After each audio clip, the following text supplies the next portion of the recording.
Welcome back. Tonight, the Tea Party is on the move, but after their health care defeat, are they still viable? They kicked off their cross-country road trip with a rally in Senate Majority Leader Harry Reid's hometown in Searchlight, Nevada, and brought in some star power this weekend in the form of Sarah Palin. The group has launched the new 20-day, 44-city bus tour to support its grassroots anti-big government message. The change that they're doing now isn't working worth a darn. They're not listening to the people. They talk down to us. They don't hear what we're saying. They're taking our liberties and rights away little by little. And with this health care reform bill, what part of no did they not understand? This country's going the wrong direction. If you don't see it, you're blind. We're sending a message to Washington.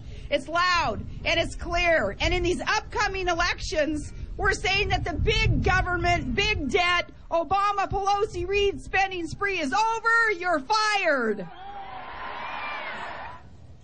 Now the Tea Party Express makes its way east. Final stop, Washington, D.C. They're set to arrive on Tax Day, April 15th. CNN's Ed Lavandera is covering them as they move across the country. Tonight, Ed and the Tea Party are in a bit of a convoy. They're in St. George, Utah. What do these folks in the Tea Party tell you when you ask them if health care reform passage was a defeat for them, and if last week's acts of incivility in Washington may have possibly become a setback for them? What do they say? They're clearly not looking at it that way. They'll acknowledge that what happened last week, it's clearly something they didn't want to see, clearly something that they're against. But everything that we've heard today and we've been hearing over the last few days is turning that essentially into a call to action. And they're using that to hopefully motivate people to get involved. That's what their intentions are here as they kick off this tour that takes them from Nevada to Washington on April 15th. They'll be hitting 42 rallies in 22 states, Rick. So they're really in the mode of trying to turn this, what they perceive to be a negative, into a positive in terms of getting people involved and bringing newer people into the political process to get them engaged. That's what they hope to do.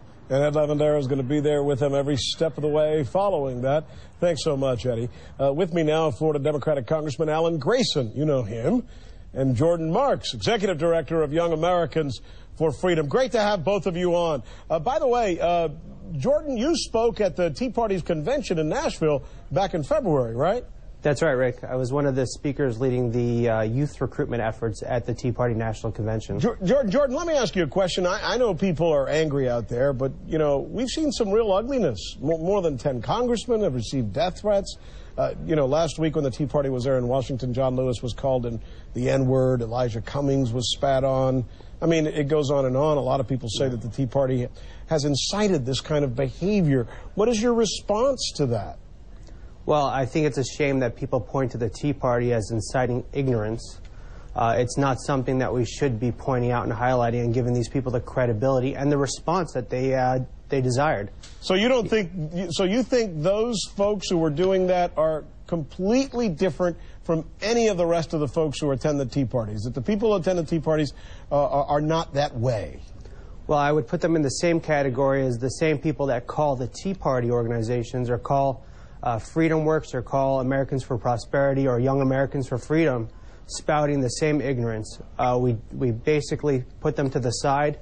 If it's a real threat, we contact the police, but we don't highlight it and we don't promote it. I don't believe every person from every party is represented by ignorance. Congressman, let me bring you into this. Your take on that it's just a few people, a few bad eggs or bad apples. I'm glad to see that somebody on the right can start to show the shame that they should have been expressing now for a long time. There have been all sorts of efforts to incite violence by the right wing, and that's the way the right wing operates. That's the way it's operated historically. And I'm glad to see that at least one person here on the air is willing to try to separate himself from it, but the fact is that it comes from the ideology and not from any one particular person. Well, I guess the question is, does it come from Republican congressmen? And let me show you a piece of video, all right? Let's see if we've got this video up here. These are Republican congressmen who are spurring on the Tea Party movement. So you see some of the congressmen in there now. We also have video of them holding up placards outside Congress, actually getting them to cheer, and one of them making hand signs in front of Nancy Pelosi's face. You guys have seen all of these.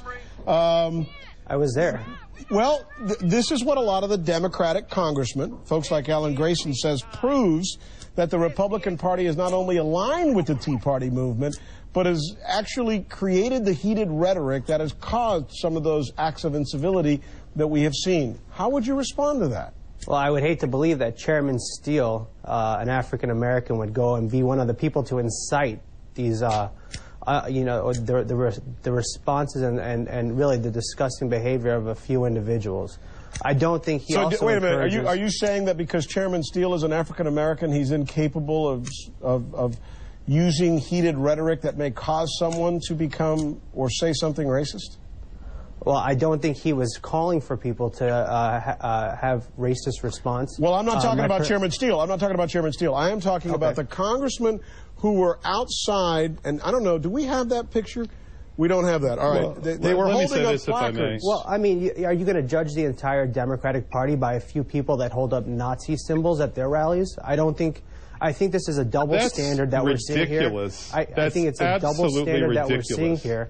And to say it's because of the ideology, to point to the ideology, this is the actual prejudice that conservatives face on college campuses and in the nation, to say automatically anything that you say is going to be considered racist. No, we weren't saying it. I wasn't. But let me just ask you. I think Congressman Grayson was. Well, what Democratic congressman has held up a swastika or a It's never happened. He's lying. Oh, Stop I never lying. said a congressman held up a swastika, but what Republican congressman did you see holding up swastikas? And wasn't it a Democrat, Senator Byrd, that was a member of the KKK? Are you going to hold the entire party accountable because of that? Congressman Grayson. Well, that's premature. But listen, we have now reached the point of absurdity, okay? The right has fomented a national nervous breakdown. They keep pushing the panic button on their followers over and over and over again, trying to get them stoked on hatred and on fear. And they've succeeded. They've succeeded in driving these people to the point where they're threatening my 5-year-old son. Now, why don't you just say you're sorry? That's what you ought to be saying. I'm sorry. Don't try to push it off on the Democrats. Say you're sorry.